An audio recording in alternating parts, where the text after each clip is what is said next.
Lakidis firakia, lakidis firakia, lakidis firakia. Nanjibi namumakia, tufate hiyumakia, tufate hiyumakia. Lakidis firakia, lakidis firakia, lakidis firakia.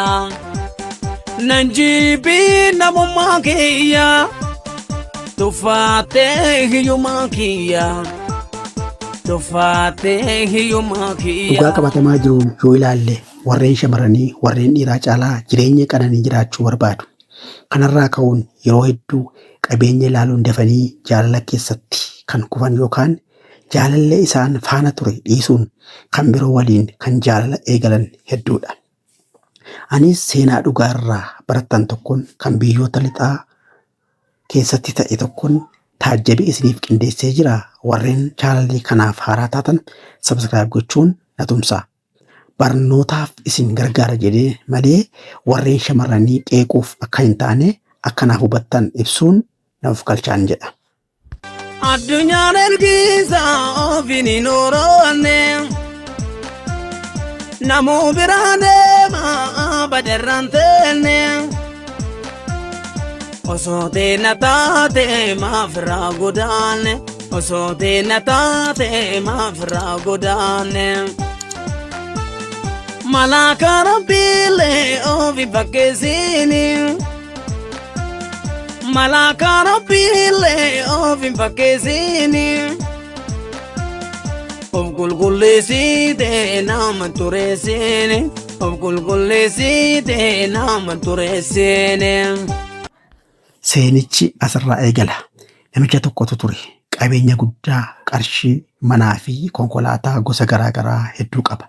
Magaalaa keessatti akka tasaa mucaa bareedduu ijoollummaa qabduu fi dhaabbii toleetti tokko arge.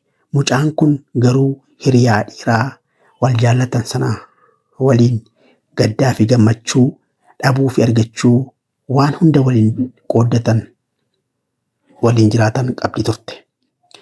Guyyaa kana namichi shamarree kanaaf afeerraa laaqanaa taasisee qabeenya guddaa akka qabu, dubara fuudhu akka barbaaduu fi dubarri itti heerumte jireenya gaarii akka jiraachuu dandeessu itti himee lakkoofsa bilbilaa wal jijjiiranii ishees konkolaataa isaan mana warra ishee biraan ga'ee qarshii hedduu isheen ittiin umurii ishee hin argin kenneefii gale. Isheenis gaaffii keessa galte. Guyyaa kanarraa eegaltee hiriyaa isheetti amala jijjiirrachuu eegalte. Innis iyyasa waan ta'eef jechuudha. Ajaa'ibuma Rabbii nama dinqisiisa, ajaa'ibuma Rabbii nama dinqisiisa. Orma jaalachiisee feera jibbisiisa, orma jaalachiisee feera jibbisiisa.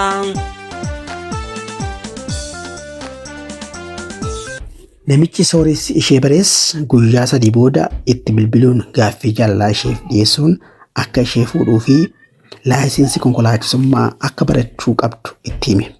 Isheenis galaana jireenyaa yaadaan daakuu eegalte.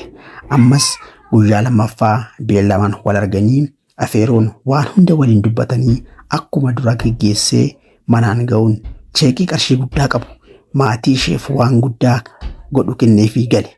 Isheenis lootiriitu naaf ba'e jettee warra isheef mana mooraa miidhagaa ittiin bitte. Kanaan booda namicha sooressa sana erga bartee hiriyaa ishee duraa sana sababa hin jirre itti funaanuun jibbiteerraa adda baate.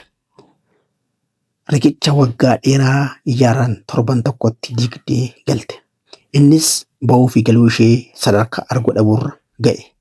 Dhiira garaa kutatti bishaarraa fuutu gabbisa jedhanii ni dhiise.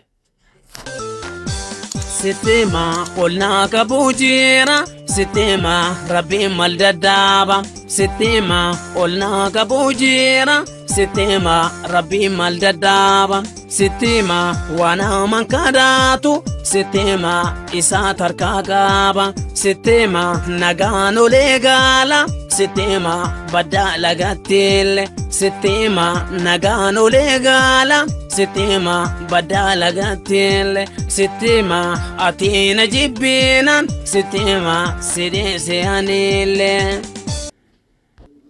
Isheenis osoo hin turuun leenjii konkolaachisaa xumurtee innis guyyaa tokko osoo namni hin beekin fudhatee shamarree kana mana isaatti gale. Garuu namichoo sooressa maaliif maatii fi biyya beeksisee hin fuudhuu? Maaliif immoo hin fuudhin ture yookiin maaliif dhoksaa jettanii yaaduu dandeessu? Namichi amala akkamii qabaa? Hanga xumuraatti yoo dhaggeeffattan dinqii dhageessu. Addunyaan ergiisa ofiin hin oolne namuu biraan deema badarraan teenne osoo teena taate maaf irraa godaanne osoo teena taate maaf irraa godaanne. Iccitiin qabeenyaa isaa fi fuudha isaa duuba jiru akkas ture.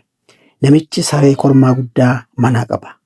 Afura xinqolaa saree kanatti fayyadamuun qabeenya guddaa argata. Sareen kun madda galii isaatii jechuudha. Saree kanaaf immoo dubara waliin jiraattuu fi saree waliin mana ooltu barbaada malee inni shamarree kana jaallatee fuudhee yookaan ijoollee godhatee wajjin jiraachuudhaaf miti. Kaayyoon isaa dubara gowwoomsee galfatee yoo mijate saree isaa waliin shaakala hin taane barsiisee hambisuu ture. Malaka Rabbile ofi bakkeessini Malaka Rabbile ofi bakkeessini Of gulgulleessite nama tureessini Of gulgulleessite nama tureessini Ajaabuma Rabbi nama dinqisiisa Ajaabuma Rabbi nama dinqisiisa